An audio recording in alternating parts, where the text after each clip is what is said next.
sou pesquisador do Laboratório de Engenharia e Gestão em Saúde, o LEGO. Vim aqui para falar dos projetos que a gente está fazendo na linha do previsão de Covid-19. O objetivo dessa pesquisa é a gente conseguir entender e mapear a evolução dessa doença a nível de Rio de Janeiro, a nível de Estado, a nível Brasil e a nível mundo. A gente adotou algumas fontes de dados.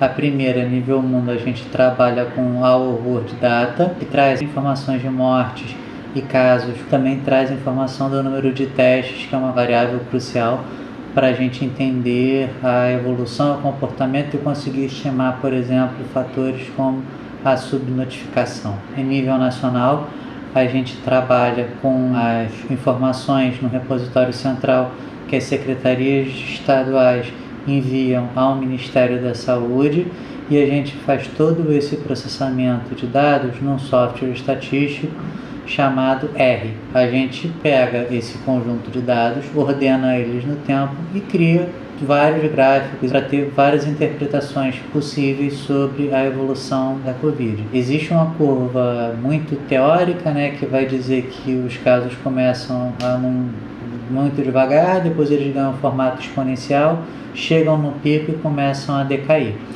Olhando o gráfico, por exemplo, do próprio Rio de Janeiro, a gente vê que não tem exatamente esse formato tão certinho quanto a gente vê nos gráficos teóricos. A gente vê, na verdade, que a gente é formado por um conjunto de picos e vales que tem das causas mais variáveis. Muitos casos sendo notificados em terças e quartas-feiras, quase casos nenhum sendo notificados em sábados e domingos.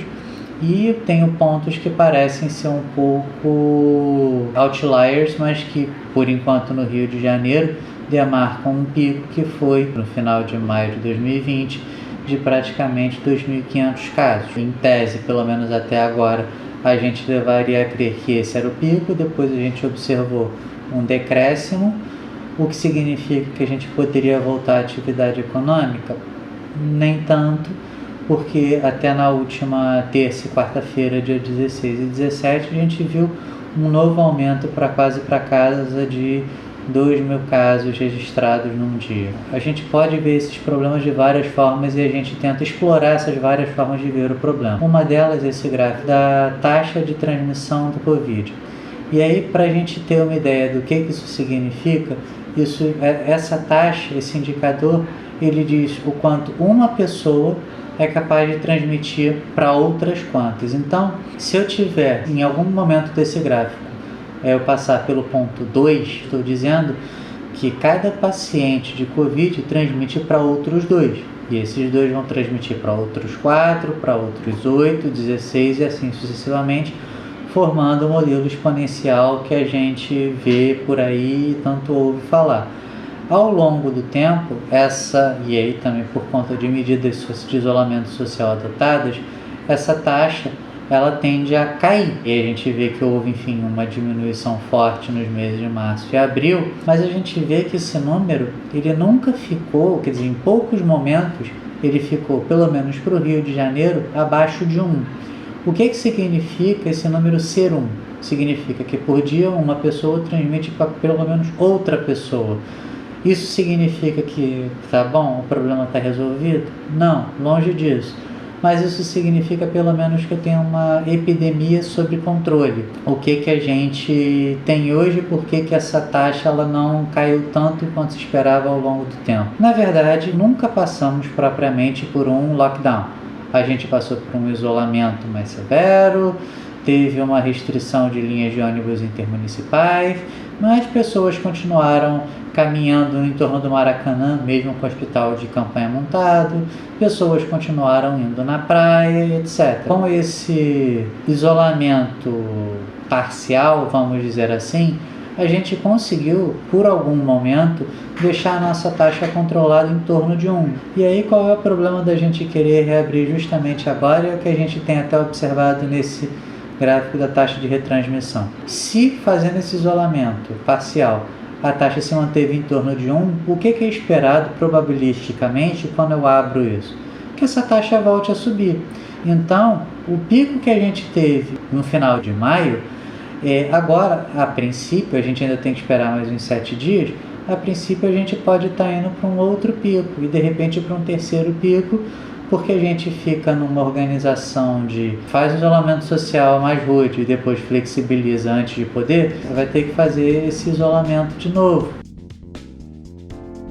Sobre o Brasil ter alguma vantagem por termos de temperatura ou de, enfim, determinado perfil demográfico, a gente não está pragmaticamente observando isso, porque a gente, em números absolutos, em quantidade de mortos, em quantidade de casos, a gente só está atrás dos Estados Unidos, e quando a gente relativiza isso, pega a quantidade de casos do Brasil, da Espanha, dos Estados Unidos, etc., e divide pela população de cada um desses países, a gente inclusive passa em números que aí eu estou chamando de relativos, a gente já passou o que foi o pico dos Estados Unidos por 3 vezes nos últimos 21 dias.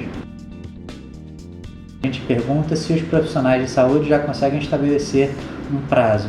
Para isso, a gente acompanha um conjunto de indicadores, quais sejam essa taxa de transmissão, taxa de utilização de enfermarias e taxa de utilização de CTIs.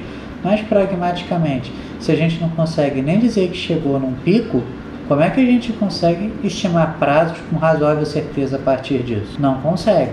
Então, a gente precisa agora acompanhar os próximos passos do que foi essa flexibilização para entender exatamente como o município do Rio de Janeiro estará se comportando nesse novo cenário, para entender se foi prematura ou não a passagem para a fase 1.